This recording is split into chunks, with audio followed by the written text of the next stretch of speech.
त्याचं मन दिल्लीमध्ये रमत नव्हतं, म्हणून औरंगजेब बुरानपूर येथे त्याच्या मावशीकडे मल्लिका बानूकडे राहायला गेला. तिकडे पोचल्यावर त्याने एका स्त्रीला बघितलं आणि तिच्या त्या विलक्षणी सौंदर्यात तो बुडून गेला. नंतर त्याच्या मावशीला त्याने सांगितलं की ती मुलगी कोण आहे, ती आम्हाला हवी आहे. मग औरंगजेबाची मावशी बोलली की तिचं नाव हिरा. बुरानपूरचा नवाब त्याचा काका होता, त्याचं नाव होतं सईब खान. त्याने हिराला दुसऱ्या दिवशी औरंगजेबाकडे आणून सोडलं. औरंगजेबाने हिराचं सौंदर्य बघितलं तेव्हा तो तिच्या प्रेमात इतका बुडून गेला. त्याने पुढील 9 महिने बुरानपूरच्या महलामध्येच काढले.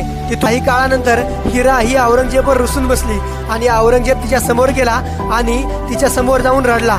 क्रूर आणि निर्दयी राजा एका स्त्रीसमोर रडू शकतो, ही सुद्धा एक विचार करण्याची गोष्ट आहे.